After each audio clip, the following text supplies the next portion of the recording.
Sa mga kasakit nga nahitabo sa ginsan, ato sila tabangan sa pagbangon.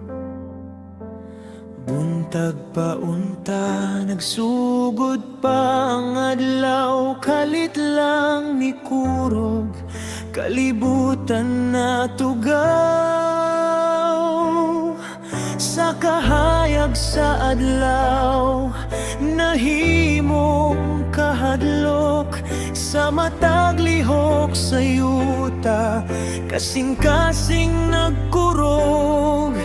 Nangitag kusog sa taliwala, sa kahadlok, nagkupot sa kamot, di buot magbulag. Sa pag-uyog sa yuta, wala tang mag-inusara, bisan og nangurog ang kalibutan.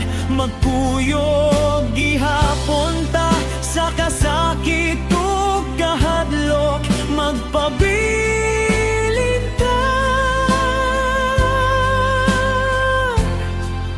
ug sa pagkahuman sa unos sa kapalaran, mubangon ta.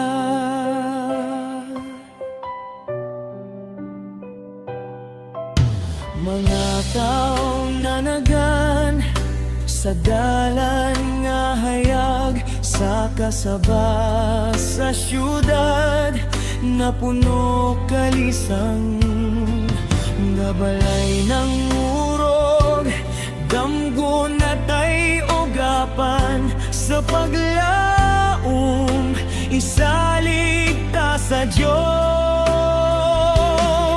Sa kahayag sa buntag, nagihapoy kahadlok, pero sa pag-ampo, kusog atong makaplagan. Sa pag-uyog sa yuta, wala ta mag-inusara, bisan og nangurog ang kalibutan. Magkuyog gihapon ta sa kasakit ug kahadlok, magpabilin ta ug sa pagkahuman sa unos sa kapalaran, mubangon ta.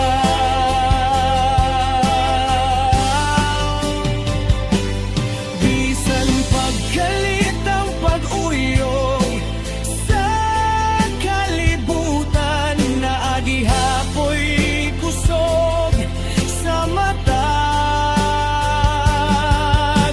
usakay sa matag paghulog, na ay pagbangonog sa matag kahadlok, na ay paglaong nga mudanag. Sa pag-uyog sa yuta, lig-on ang atong pagtuo, kaang kahadlok, malabuan sa atong panaghiusaw. Ubisan pa sa kasakit nga atong nasinati,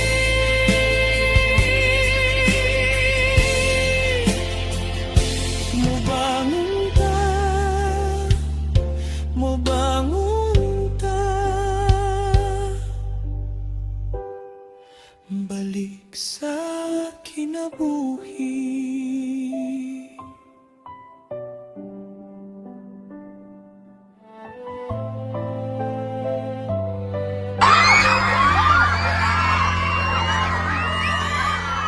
Bantay mo, anak. Bantay mo di ate.